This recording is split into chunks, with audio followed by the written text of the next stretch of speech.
It's great to have you with us from wherever you're tuning in from.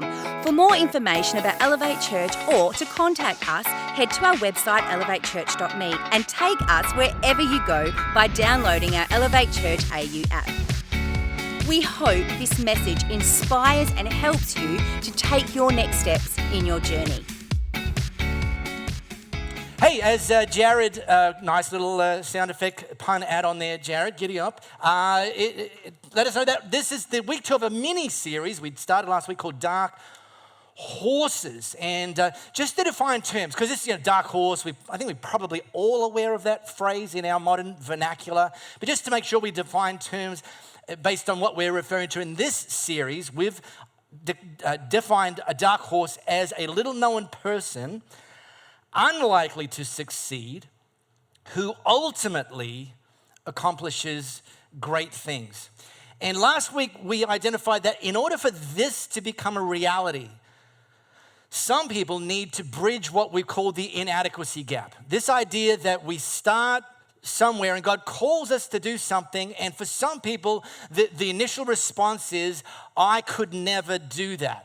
The attention is immediately focused on what you couldn't possibly bring to that calling that God's given you. And we looked at that through the life of a guy named Gideon. And whilst Gideon became one of the sort of big wigs of the Bible, big wigs of history used by God to do something incredible, the reality is that his origin story started out where he felt very inadequate. And he was here, and God was calling him to go there and to do something. In his case, it was to defeat a nation called the Midianites that had kept the Israelites under oppression for many, many years. And initially, he just kept telling God what he didn't have. And because of what he didn't have, his conclusion, and he was trying to convince God that God had got the wrong guy, because he could never do that. And the big idea from last week is that for us, when God calls us to do something, stop telling God what we don't have and just get about using what we do have.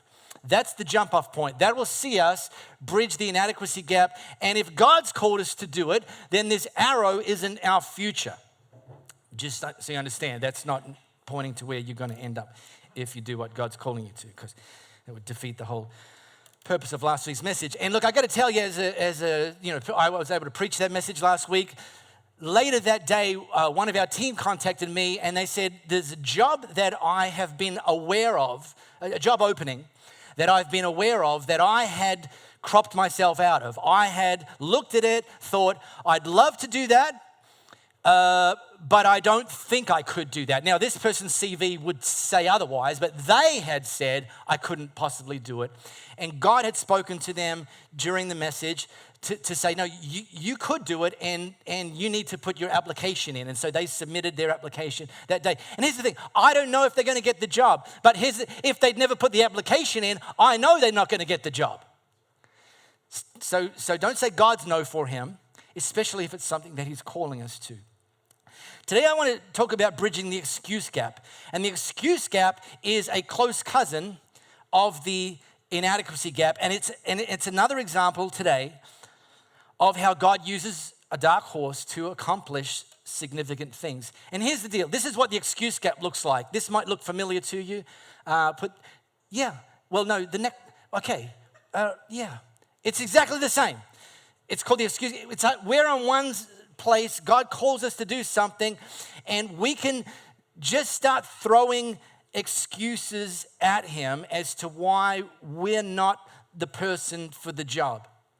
Now, I've been a Jesus follower since I'm 21, so it's been a few years now. Don't count and don't be rude. One of the things I learned very early on that I'm so grateful that I learned is something that Paul, one of the bigwigs of the early church, wrote to Timothy, a young church leader that Paul was mentoring.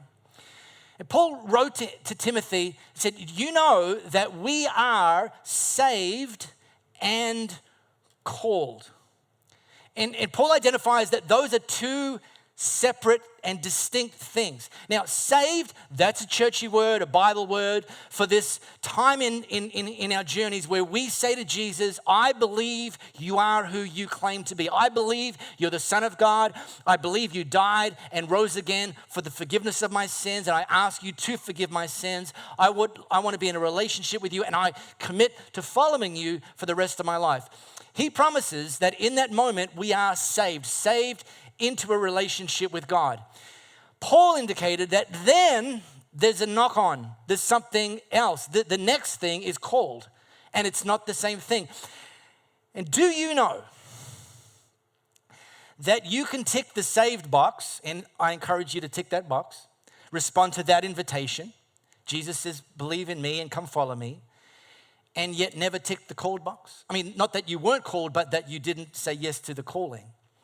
And it's in the calling that our life of significance starts to play out. And God's best is that we tick the saved box and we tick the called box. But one of the things that stops too many people ticking the called box is excuses. Reasons why you could never do insert calling, whatever that looks like. So I want to look through the lens of the life of one of the people in history that God called to do one of the most spectacular things ever done in the history of God's people. And this same person holds the Bible world record for the number of excuses they offered up to God before they finally capitulated and said, okay then. And I'm going to start with the spoiler. And the spoiler is that the Israelites, God's chosen people at the time, had been slaves in captivity in Egypt for decades. And no one wants that. They didn't want that. It wasn't fun. And they'd wanted to get out, but there seemingly wasn't a way. And at one point in history, God tapped a guy named Moses, perhaps you've heard of him, to say, I want you to go and speak to Pharaoh, the new boss of Egypt, and I want you to say to him, like something ridiculous, I want you to say to him, God wants me to say to you, let my people go. And if you do that, Moses, Pharaoh will let my people go. That's your calling. And the spoiler is that Moses did that and Pharaoh let the people go, and that's the story. Now, we don't normally start with the spoiler. But the reason I say that is that's phenomenal. That's like, wow, imagine being Moses. Imagine being used by him. Imagine pulling that stunt off. And then they left Egypt and they were making their way through the promised land. And there was a sea and it seemed insurmountable. And Pharaoh had changed his mind. He wanted them back. So he sent his army after them. And they could hear the horses coming for them. But there's a big sea in front of them. And Moses goes, and they've made movies about this, and the sea parted, and they went through it, all the Israelites, and they got to the other side, and then the Egyptians were coming through. They were halfway through, and then the sea closed in on them and drowned them and all their horses. I know, not very PC, but it happened, and it's like, wow, Moses did all that. It's phenomenal. Yeah, it is. But here's the thing. He was a dark horse, and I want to show you that by showing you his origin story. So, if you've got your Bible or your Bible app, or we'll put it on the screens if not, drop into Exodus chapter 2. Now, this is really early in the recorded history. This is the second book of the Bible. This is the second chapter of the second book. Nothing to see there. Chapter 2. Now, let me pick it up at verse 23. Many years later, this is after the Israelites had first been brought into captivity, the king of Egypt died. And the Israelites groaned under their slavery and cried out. Well, their cries for relief from their hard labor ascended to God, and God listened to their groanings. Now, that's a whole message in and of itself. I don't have time to get into that this morning. Fast forward, chapter 3, verse 9. This is when God starts the call to Moses. And he said to Moses, the Israelite cry for help has come to me. And I've seen for myself how cruelly they're being treated by the Egyptians. It's time for you to go back. Now, hold that thought. That seems weird because Moses is an Israelite, but God's telling him to go back to Egypt. I'm sending you to Pharaoh to bring my people, the people of Israel, out of Egypt. Now, the reason this might seem vaguely familiar to some of you is that Moses was featured, not really, they made a movie about this called The Prince of Egypt because Moses was born to a family in the nation of Israel, but his mom gave him up when he was a baby, and Moses was raised in the household of the king in Egypt as if it was one of their own family, like the Prince of Egypt. So, if you want to do a bit of you just watch these movies and you never have to go to Bible college. That's really the moral of that story. Let DreamWorks do it for you. Pixar, all the big Bible players. So he's left the household of the king, and he's gone back to become a member, or just like one of the Israelites. And now God's saying, no, but now I want you to go back to Egypt, where you were raised, and I want you to speak to the Pharaoh there. Now, if you have a vague interest in professional sports, basketball, football, soccer, which is also called football, rugby, which is also called football, American football, where they don't use their feet, and that's also called football. Anyway, professional sports, I could go on, curling, stuff like that. You'd be aware that pretty much every year there's a thing called the draft. And look, a lot of these sports are big money sports. A lot of money goes in, and each of the teams is vying to become the champion of whatever it is that league that they're involved in. And they don't just leave this to chance. They don't just say, is anyone free this Saturday morning? Want to come and have a quick game of soccer 11 a.m. down the local park? No, they invest millions and millions of dollars all year round into a process called scouting, where these teams actually employ people. Their job is to go and visit high schools and universities and maybe some amateur sporting clubs to look for up-and-coming talent, to look for people who potentially have what it takes to add value to the team, to help the team with its objective of winning the game.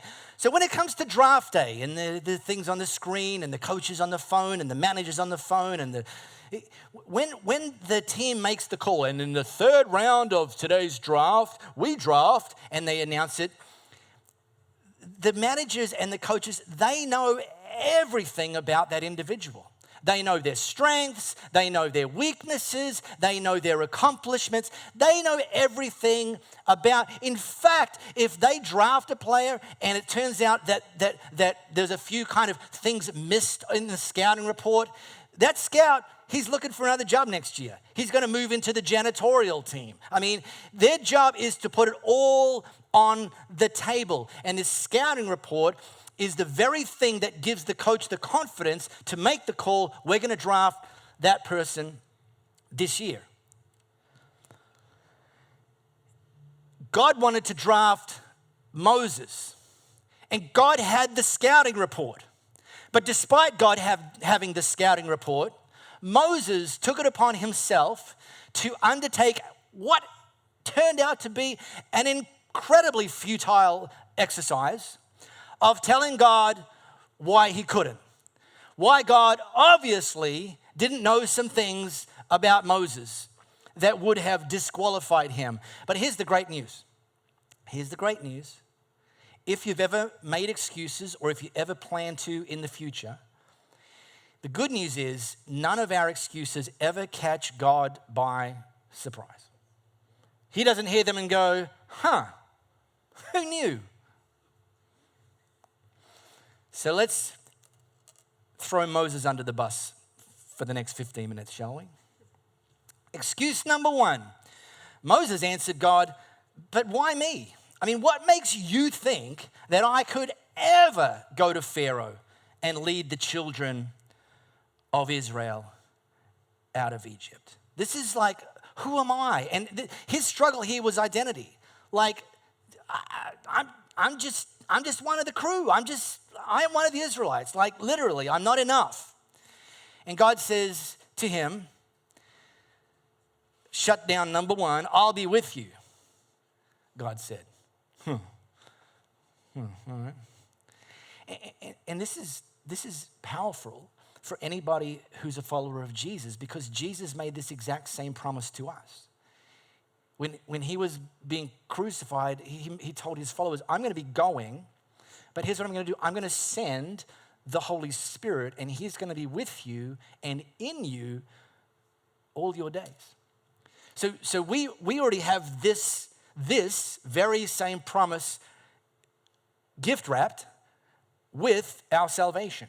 So just don't bother with that excuse for yourself. Didn't work for Moses. It's not going to work for you. All right. Well, that didn't work.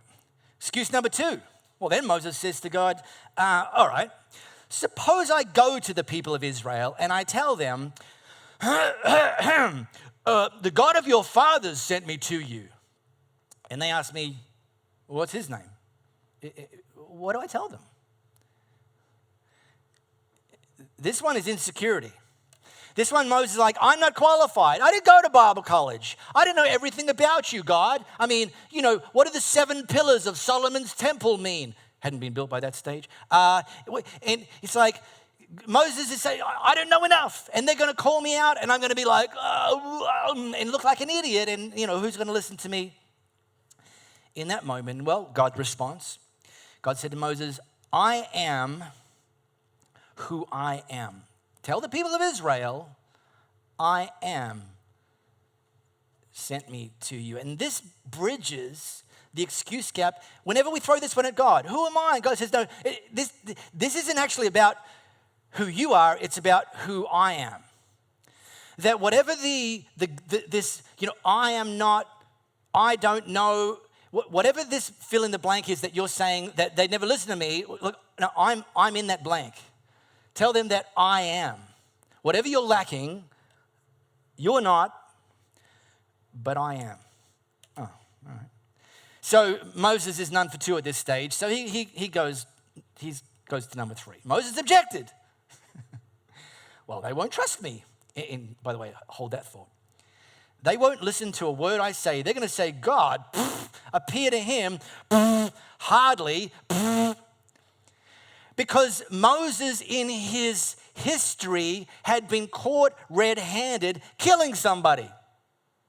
So here's Moses the murderer. It said it on his t-shirt. Moses the murderer. Sent by God. Come on now. You should be in prison. Not sent by God. I mean, come on. So Moses is questioning whether he has enough influence. And you might be the same. I mean, these people know what suburb I grew up in. These people know what school I went to. These people know that I started out, at the bottom of the organizational chart. These people, yeah, sure. I mean, these are all facts. Moses was a murderer. Facts. But into that, God said, what's in your hand? Now, I'm going to circle back to that. So, before I do, excuse number 4. Well, Moses raised another objection to God. Master, please. I don't talk well. I've never been good with words, neither before nor after you spoke to me. I stutter and stammer. And this is last week's big idea, inadequacy. I'm not good at.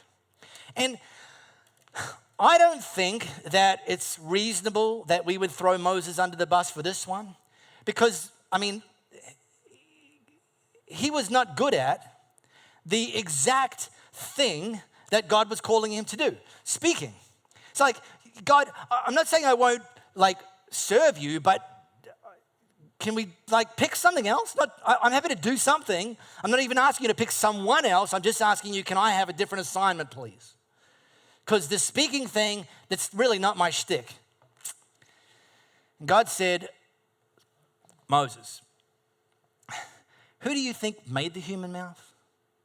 Who makes some mute, some deaf, some sighted, some blind? Isn't it I, God?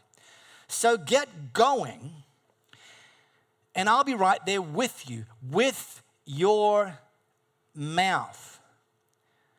And man, this should be one of the most reassuring things in this whole story, that God actually says he's going to bake himself into the specifics. That he was calling Moses to speak, and he didn't say, I'm going to be with you in your listening skills. No, I'm going to be with you with your mouth. In fact, this is how bespoke God can get with us. He didn't promise to be with Gideon in the speaking, because the calling for Gideon was to raise up an army and go into battle. And so he said to Gideon, I'll be with you and I'll fight with you and I'll fight for you. He didn't say speak.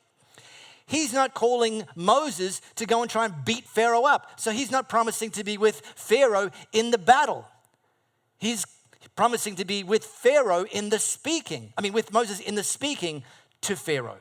Very, very specific.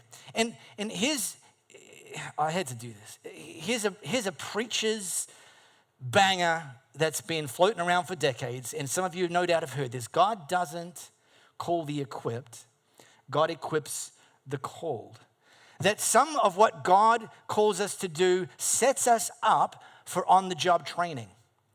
It's like the Aussie apprenticeship model. It's like, you want to be a carpenter? Here's a hammer. How do I use it? Let's get to work. And I'll show you, I will be with you in the hammering. I'll be with you in the sawing. But you won't learn it if you don't go. You won't learn it if you just... But Moses isn't done yet. 4-0. So he goes for excuse number 5. And this probably won't come as any surprise to you. This one started to really wind God up. Moses said, "Oh, Master, please, send somebody else." Is anyone, your kids ever do this? Like you've asked them to, take the garbage out and they say, "Oh, no, I can't do that. My leg hurts." You say, "No, it doesn't. I just saw you kicking the footy at the front."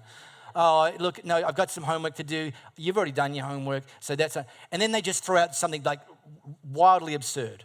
It's like, "I think my right ear just fell off." And you're like, "What?" And even if it did, that won't stop you putting the rubbish out. Maybe this is like, it's when your seemingly rational excuses run out, or the person you're dropping them onto has kind of covered them all, and then you get to a point where you're like, "Oh, this isn't working. I'm going to go the nuclear option." And then you just drop something like wildly absurd. Okay, God, technically this one isn't an excuse. Can you please just send somebody else? Don't try it with your spouse, but if I was to throw some money down, I think some of you may have done.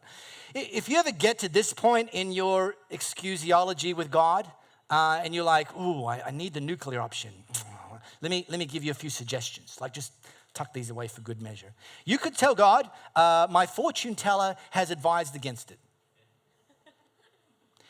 You could tell God, "Go out." No, I don't usually go out on days that end with the letters DAY. You could tell God, "Unfortunately, there's a disturbance in the force and it's not with me right now." This is where Moses moved into just being irrational.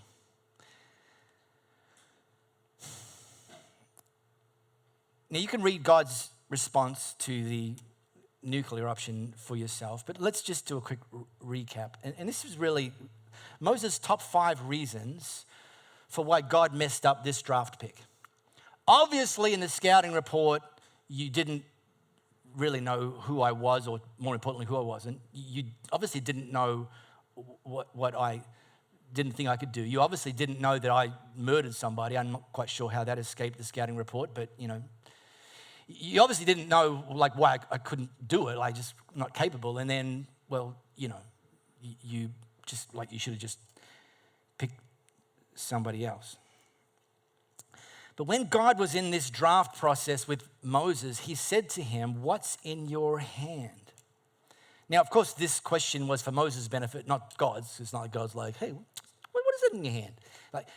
Moses was holding something, and God said, "What's that in your hand?" And chances are in his head, Moses would have said, "This old thing?" Because what Moses had in his hand was a staff, which is an old-fashioned tool that would have been carried around by a shepherd. Now, I realize many of you haven't been raised as sons and daughters of shepherds, so it looks like this. It's nothing fancy, but it's got a hook at one end and kind of this pointy bit at the other. And for the most part, as well as just maybe helping the shepherd get up and down some rocky terrain, the hook end would have been for maybe rescuing a sheep that was, hanging over a cliff, and you'd be able to get around the neck and pull it back in. And so that was super useful. And the other one would have been like get going, or used to ward off attackers. But it was a very common, everyday item. Moses had been working as a shepherd for the last 40 years. So this would have been like almost like just so inconsequential. Like he just got the stick in his hand. He didn't bring it to the conversation. He was in the middle of shepherding when God called him. And God says, hey, what's that in your hand? And he'd be like, a staff? Like a staff? When God calls us, he knows what's in our hand. And one of the mistakes we can make is that we fail to make the connection between what's in our hand and what God's calling us to do. It's like there's a disconnect. It's like, huh? But when God calls us, he wants us to become aware of our experiences, our gifts, our passions, our personality, our dreams, because he wants to take all of those things that in and of themselves may seem mundane and ordinary, and everyone else has got theirs, so mine's not special. But when we recognize that we have them, we can place them at God's disposal, and he will repurpose them. He will start to give them kingdom purpose and take these things that seem to be ordinary and seem to be inconsequential. Moses got to go into the court of Pharaoh. He was raised in that court, but he didn't make the connection. He's just a shepherd now. God says, what's in your hand? And instructs Moses, throw it on the ground. So Moses threw it, and it became a snake, and Moses jumped back fast, which, sounds about right. I would have done the same thing, but I hate snakes. Ugh. But in that time, snakes represented power and healing. And so God's using this opportunity to say, Moses, this normal everyday thing that you've been hanging on to for 40 years, it will remain a stick if you just hold it in your hand for yourself, for your safe, familiar, comfortable purposes.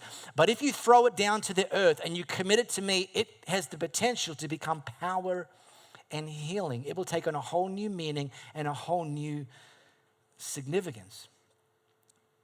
And just to drive the lesson deeper, because remember, this is the guy that just made 5 excuses. So God's obviously realized Moses is a little bit thick. And he's like, all right, if that example, which terrified you, if you didn't quite get that, let me show you something else to reinforce the point.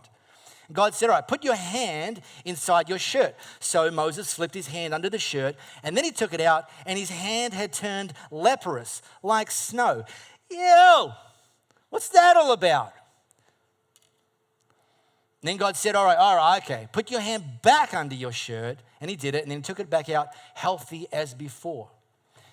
In this moment, God's showing Moses that if you keep what you have to yourself, if you just use it for your purposes, if you just hide it and you make all the excuses, you will remain living a life of insignificance. You will never be able to do what I've called you to do.